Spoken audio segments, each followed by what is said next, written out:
All right, so thank you for having me today. My name is Lars Ling Villebæk.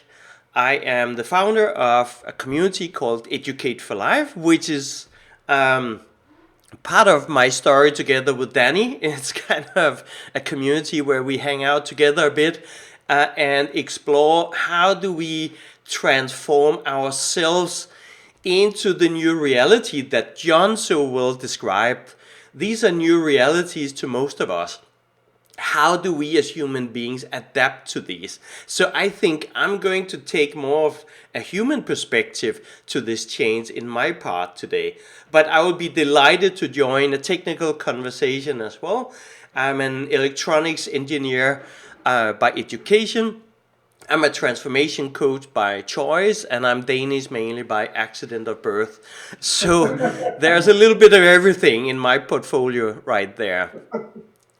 And I've been working actually with, I would say, probably very simple forms of machine learning 20 years back when I built facial detection algorithms for public transportation to identify bad guys on trains and in airports and other public places. So I spent many years being a nerd.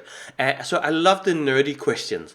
But when I became a dad, which is now 11 and 13 years back, my focus shifted a lot to the human impact of our lives. How do we actually build a life for ourselves where we can thrive, where we understand how we all belong in society, how we create meaningful connections to each other. And we have to do this in the middle of the madness of AI and lots of other technological revolutions that are happening literally right now. So I'm glad we had this amazing introduction to AI by John, and how, for example, Cooper had this positive outcome thanks to AI. I'm going to talk a bit about how do we navigate in this disruption that technology, but also many parts of our society is kind of throwing at us. Right? It's not easy to navigate in this landscape. So let me just talk a little bit about, first of all, Danny asked me to come today to talk a little bit about what I do and also about my view on the future of education. To me, it's the same thing. So I'll be kind of talking about both at the same time. And it's a topic I'm very excited about. My biggest challenge will be to stop talking. So feel free to give me hints when you need to leave the room, right? But it's actually going to be important in this conversation that you can see me, because I will be kind of surrounded a bit by content as I'm talking. So there will not be a screen share, but you will be looking at a little bit of content, which is exactly where I'm sitting right now. So you may want to just look at this part. So excellent. So the way I'm doing, the way I'm playing a role in the future of education and in helping humans understand how to navigate in these disruptive times, is by hosting a virtual community of practice. That's the technical term. You can look it up. It's well researched, and it's called Educate for Life, because I think we need lifelong paradigms, not only for how we educate and self-educate, but also how we continuously reinvent ourselves and find meaning in our life. It's a lifelong paradigm. It should not be broken down into silos of years. Some years where we need to go to school, some years where we work, then we retire, and then we die, right? Essentially. So we are going to see a lot of disruptive milestones in life where we need to rethink our life and what we are going to do next. I can see, I think, I don't know if the text is mirrored here, but it's not so important what the screen says. Thank you, John. So what we do together in this virtual community is truly global. We are co-creating humanized, personalized, and empowering paradigms for every human, any age. It's not just for school children, or it's not just for professionals that need a professional upgrade. It's for you, for life, okay? Just the way I think the future of education needs to be. So when I talk about something, I'm an entrepreneur, then I actually do it. I like to walk the talk. And I'll tell you everything that I can see that fails, right? I'm totally open about things that are really hard to do. Change is really, really hard to do. But I'm also very excited when things actually work out. And we find ways where we can do things differently in life, right? And AI is helping us do that. AI is really transformative in the way it augments our abilities. It extends and expands on what we as humans are capable of doing. Right? In our community, we work with a lot of, let's begin with the students. Here you see a lot of students. I'm just back from Colombia. I live in Copenhagen, but just back from Colombia, working in person with all these amazing people here. They came in from Qatar, from Spain, from India, from USA, and all over the place. And we've been working together for 3 months to find meaningful new ways of solving real world challenges out in districts around in Medellin, Colombia. So it's just one example of where the future of education, which is already today, needs to be about real life challenges, not just school textbook examples, right? So let's immerse ourselves in realities. It's very motivating. I can tell you, students love it. So why not do it? So that's kind of the first opener, I would say, to how we operate as a community. We empower each other to try these things out, to try new models on how can we educate, how can we create a better future for ourselves and as individuals and as groups of fellow human beings. We experiment all the time and see what works and what doesn't. And then we help educators, we help businesses, we help governments to implement the things that turns out to be really impactful in the way we all desire, okay? Whether it's about how do we take the classroom out of the classroom and into the real world, or whether how do we help long-term unemployed people to find their spot in society and be useful and feel that they contribute. It's a big challenge for a lot of people. So we work again in this lifelong paradigm. Okay, so that's just a little bit of context for this community. We work together. A lot of the work is done pro bono. We come together because of a shared purpose and an intrinsic motivation to solve a particular challenge. For me, it's to change how schools, how universities work. I've had my joyful learning years throughout the education system. It's worked great for me. I would do it again, right? And it works for many others, but for many on this planet, the school system does not work. If you're non-neurotypical, and that's a lot of different labels that we stick on each other, whether you're dyslexic, autistic, or something else, you're non-neurotypical, then a noisy classroom is a nightmare, okay? So lots of people cannot follow traditional education and are left behind. Other people are doing well in the classroom throughout life, but they just get kind of overwhelmed by everything John and Lars are talking about. Like, what is this AI thing? Is this killing my job opportunities? What is it going to do to the economy of our family in the future? I don't know. And that is confusing. And a lot of people feel the same way. That means there's a risk that we are losing them. Is that acceptable? No. It's absolutely not. So kind of my motto is human development in a tech world. I'm also all about the tech, but I'm really about the human development. That is first and foremost the most important job our education system has.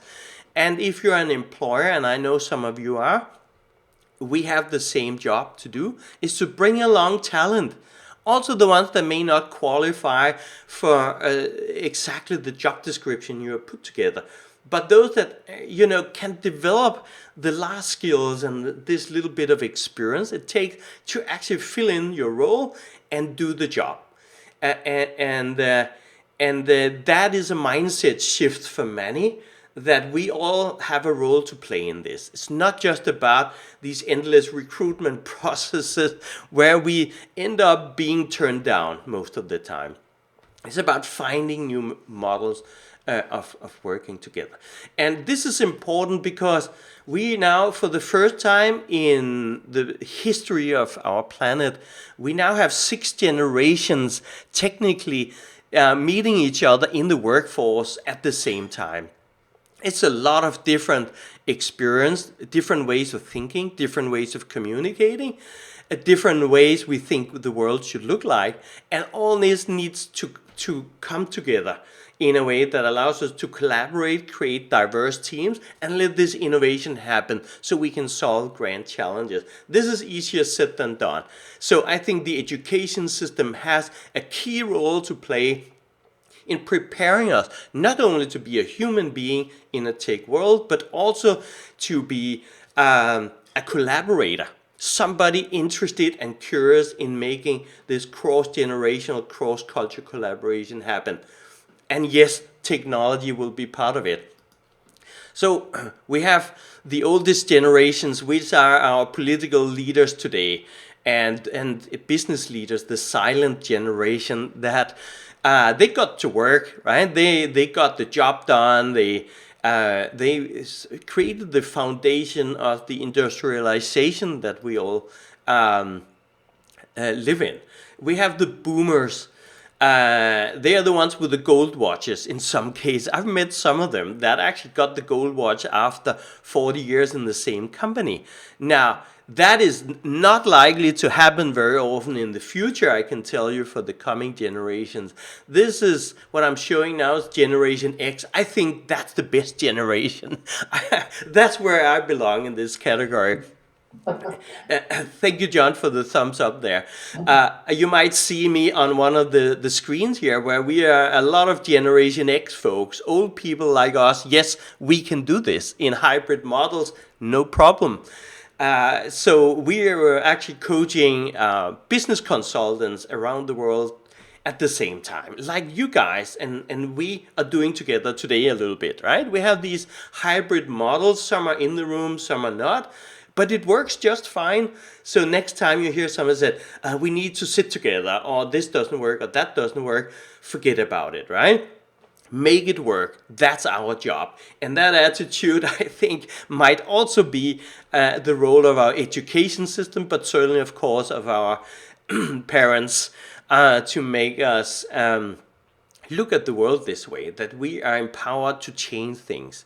We have the millennials, and we have the Zoomer generation, right? The Zoomer generation were actually the first ever to do several years of their education totally remote because of COVID, right? Now they are graduates, they're highly sought after in the job market. I think they are looking at a great and bright future. I'm very optimistic. And then finally, but not least, the Alpha generation, the youngest, our kids, and maybe our grandkids in some cases. And here I talked about the gold watch just a moment ago, but the Alpha generation statistically will each have 18 different jobs across 6 careers, and by the way, live in 15 different homes across their adult life, right? That's about change, ladies and gentlemen. If you are not able to reinvent yourself to think about how do I fit into this crazy world, then you're looking at a difficult journey ahead of you, okay? The alpha generation, more than anyone before, really needs to master this. So that is also the role of the education system, to prepare us for change and for how to play our role in the world. So that was a bit about the many different generations, which is, I think, amazing that we are working together on creating a better future. I just need to quickly circle around the definition of education, because this is loaded with a lot of emotion, with a lot of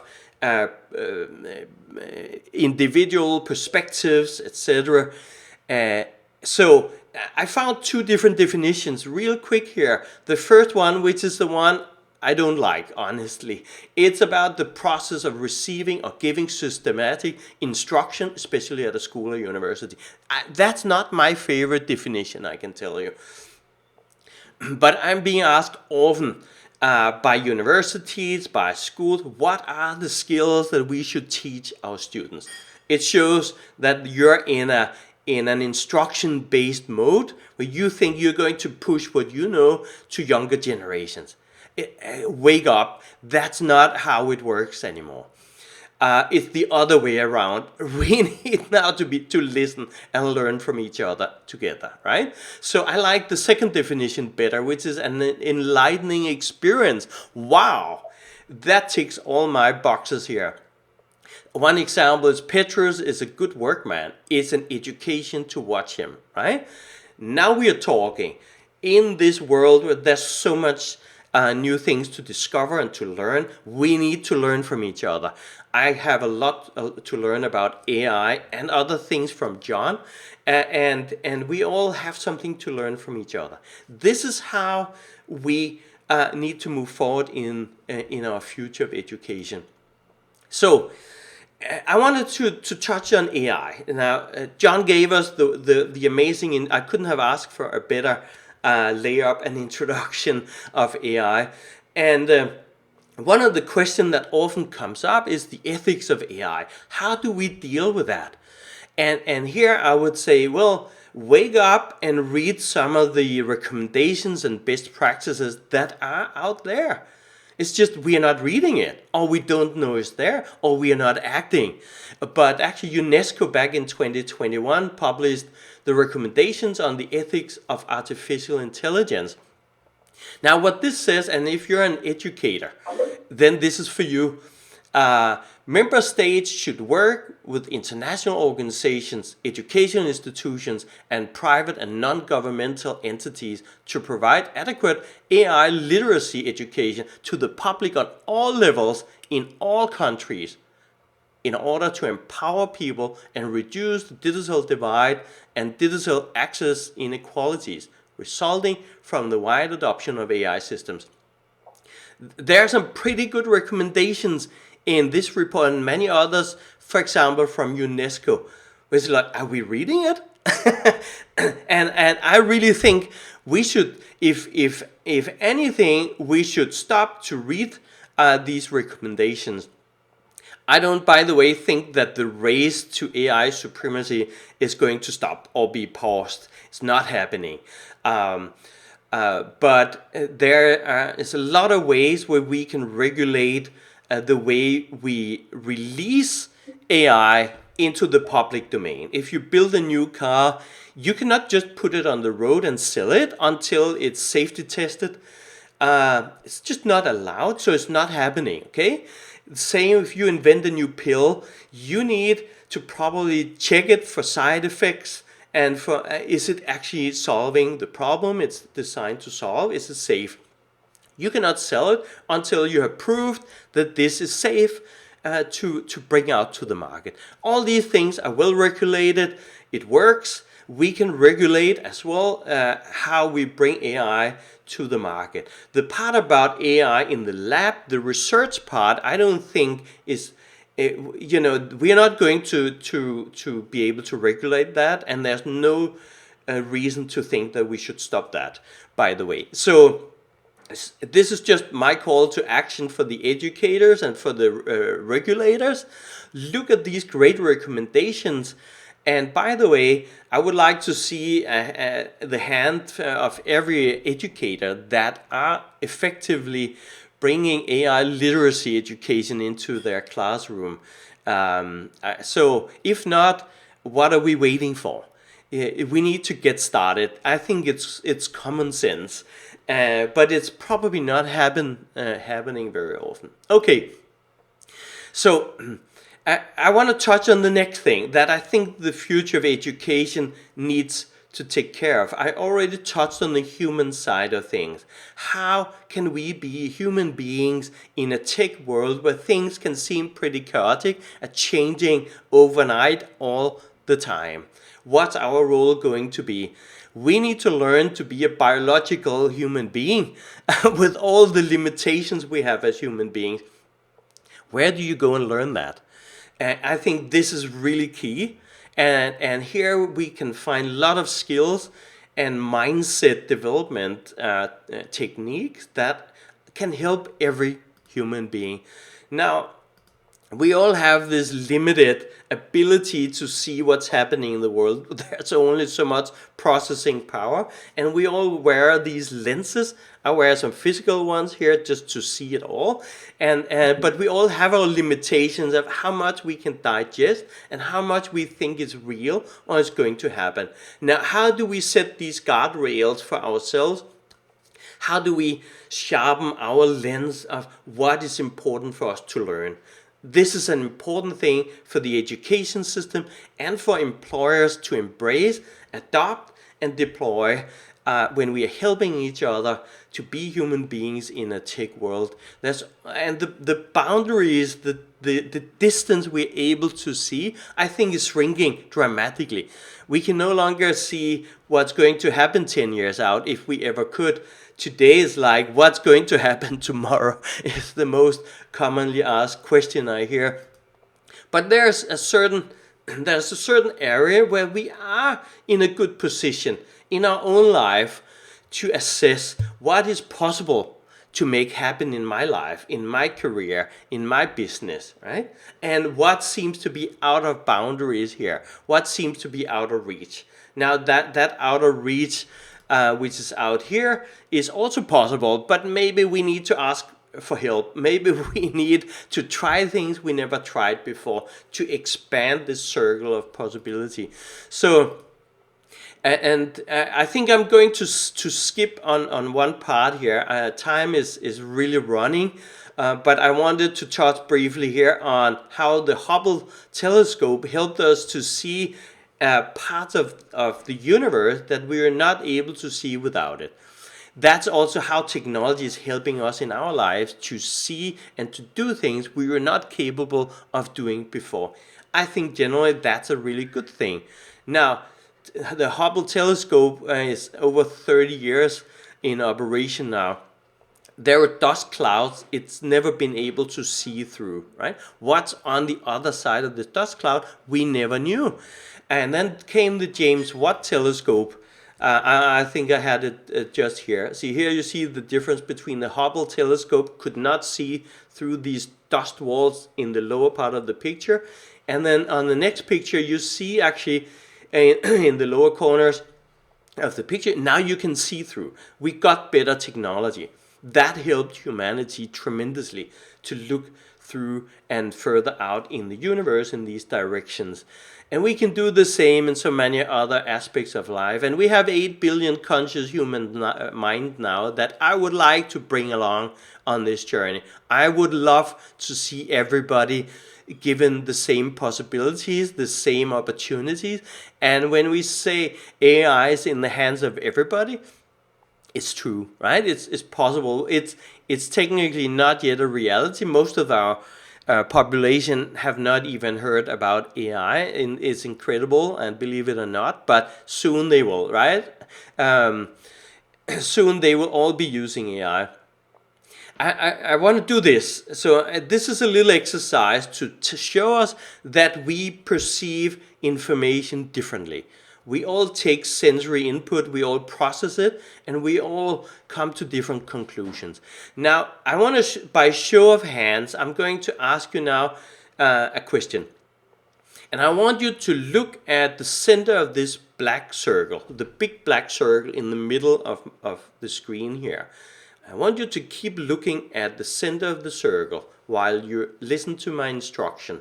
So, in a moment, I want you to, by show of hands, show me what you see. Okay? And I'll give you 3 options because guaranteed you'll be seeing one of them. So, keep looking in the center of the black circle.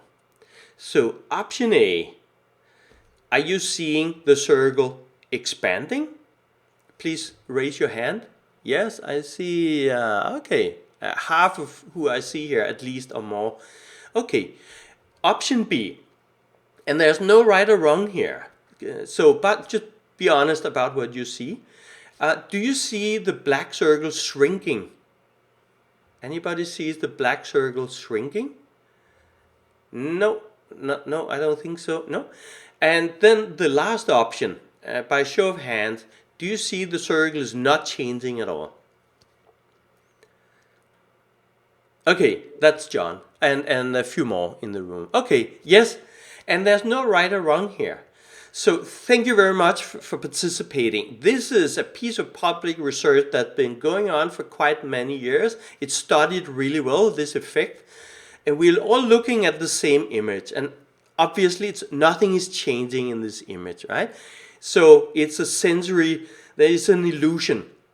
And we all process it differently, and we all come to different conclusions. Some think it's growing. I was doing this in an auditorium in Barcelona last summer with 2,000 people raising their hands. 30% saw the circle growing, about 30% shrinking, about 30% that it was not changing, and I think the rest ran for the restroom or for the bar outside. I don't know what happened to them.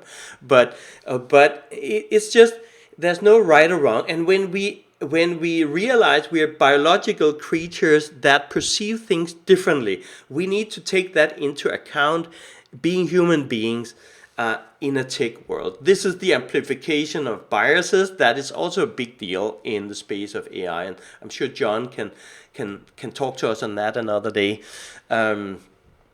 So yes, we don't see things as they are, right? We see them as we are. So understanding who we are is essential, and we don't. I'm generalizing, but I really would argue and claim that we really don't understand ourselves that well.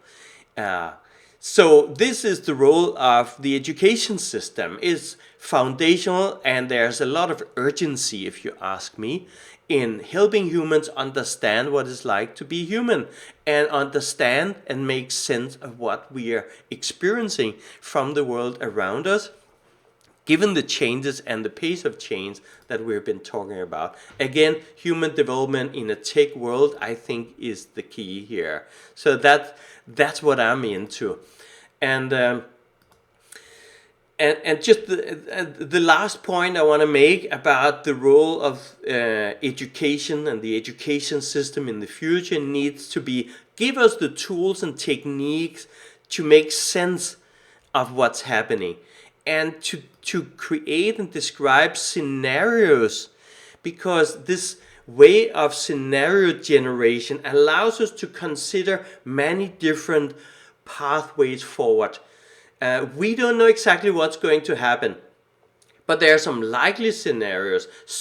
The yellow-orange ones on my screen are the negative, the risky ones, the ones we don't like so much, right? It's AI that's taking our jobs, right? That's a yellow warning sign right there. That's a scenario we don't like, but it's there, okay? I also created some purple cones here, purple scenarios. They are the good scenarios, the positive scenarios that we like to see happening, right? That will make our lives better.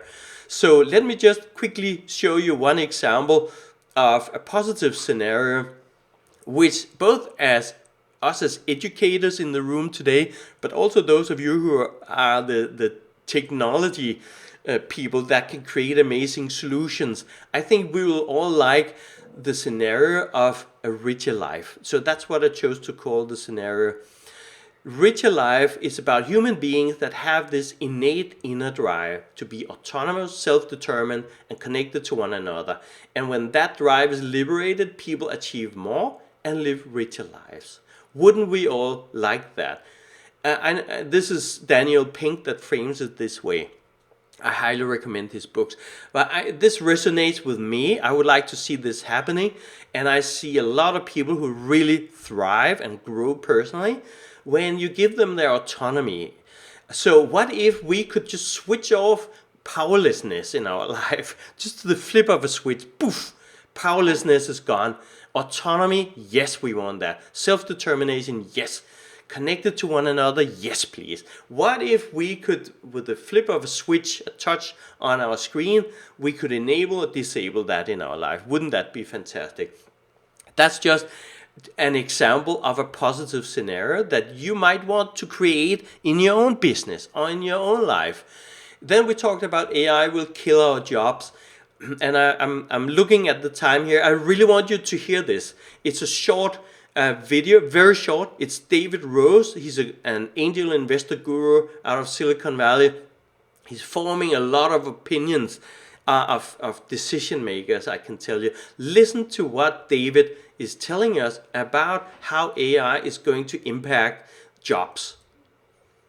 I believe that you will see in the not too distant future something like 75% of the population being economically unemployable. No matter how nice they are, no matter what work ethic they have, no matter how hard they want to support their family, they will simply not be able to do whatever it is they can do, anything, better, faster, cheaper, more effectively than technology can. And so therefore, nobody will pay them to do that. So they will then not be in a position to have a job. And what does that mean for society? So what is the next level of job here? There is none. So, well, that's a scenario. So what are you going to do about it? I'll leave that to you.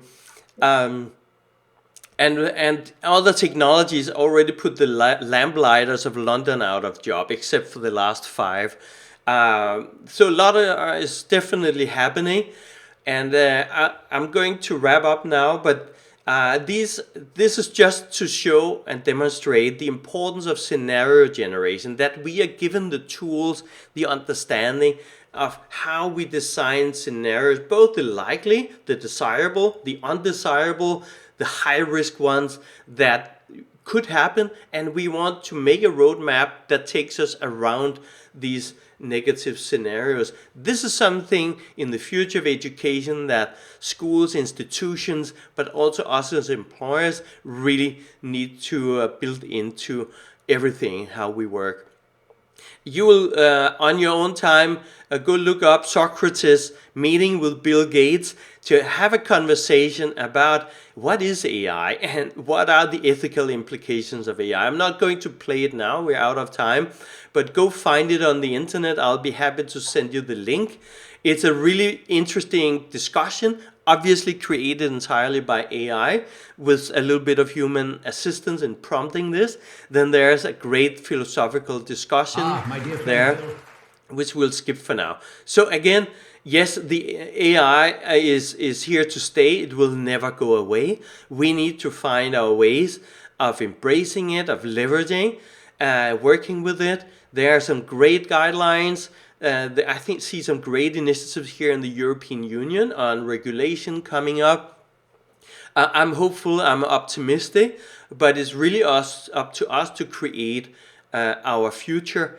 What scenarios would you like in your life? The yellow ones, or would you like the purple ones? You're probably going to have a bit of both, and it's really up to you to create them. That's what we are doing in Educate for Life, and you are invited to join us. If you want to be part of the conversation, we do transformation sprints and workshops on the sprinthero.com. Check it out if you want. Here's my QR code. I hear everybody needs to have one. I don't. There's nothing AI, I think, but Educatefor.Life is the website. Thank you very much for your time today and for the chance to talk to you all. Thank you, Danny.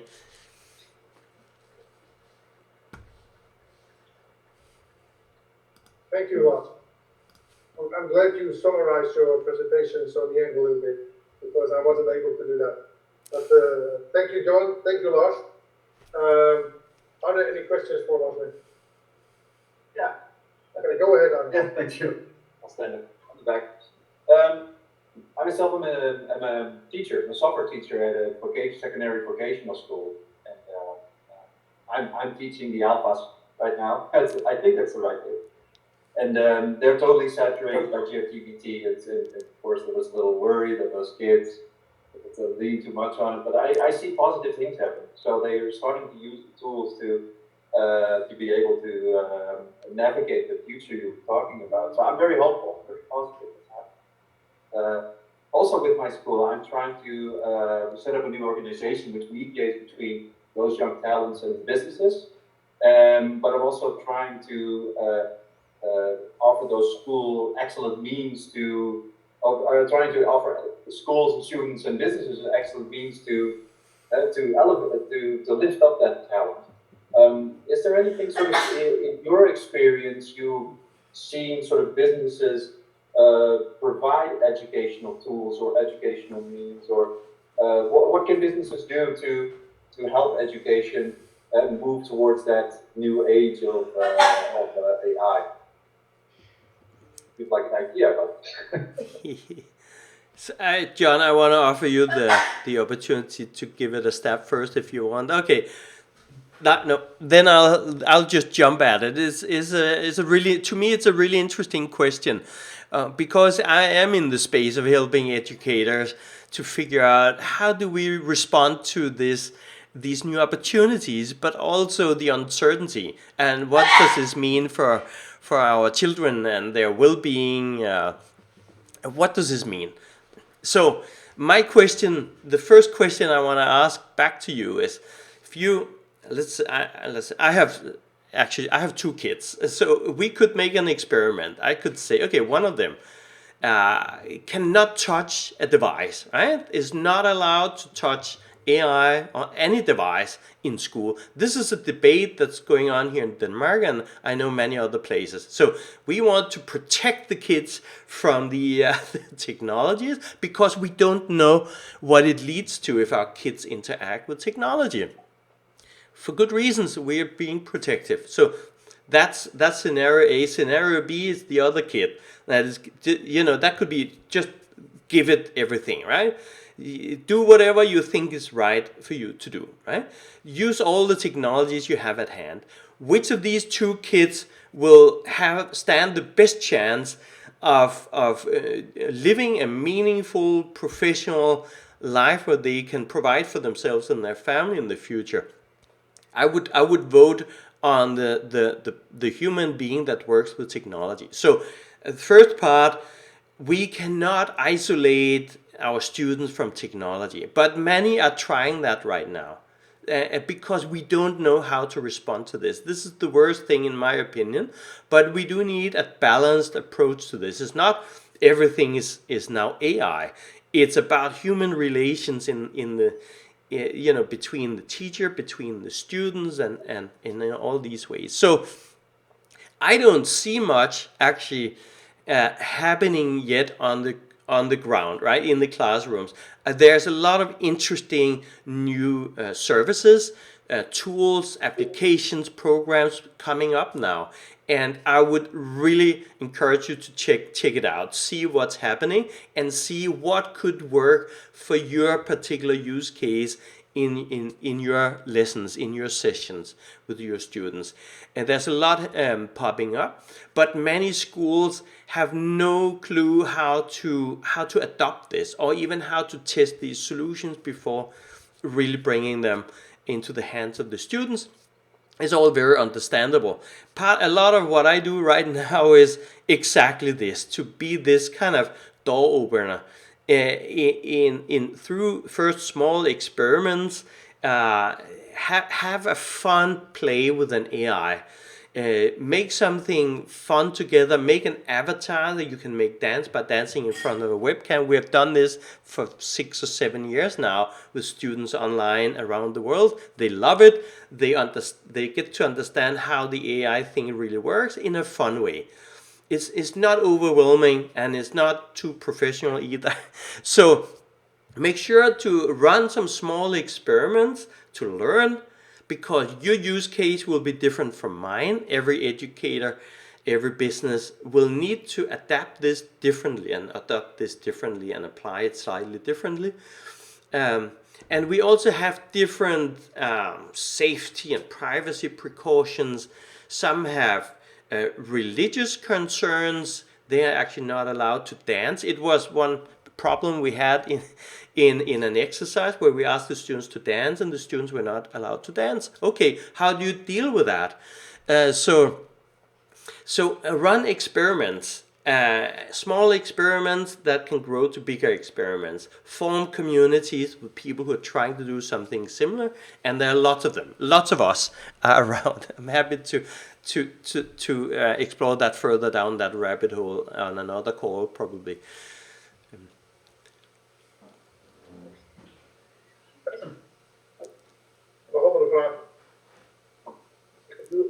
Both John and and you, Roslyn, have given us so much food for thought that we ran out of questions. and I have to be honest, I think we need a beer. So I want to ask the guests today to give you a big applause and thank you very much, Roslyn and John. And I will come back to you later this week or beginning of next week and thank you again. Thank you very much. Thank you, all of you. You're welcome. Goodbye. Have a good day. Okay, thanks, sir. Bye-bye. Okay. Bye, everybody. Okay. Bye, Larry. Bye, John. Ik denk nog echt een beetje nodig. Ik kan niet op.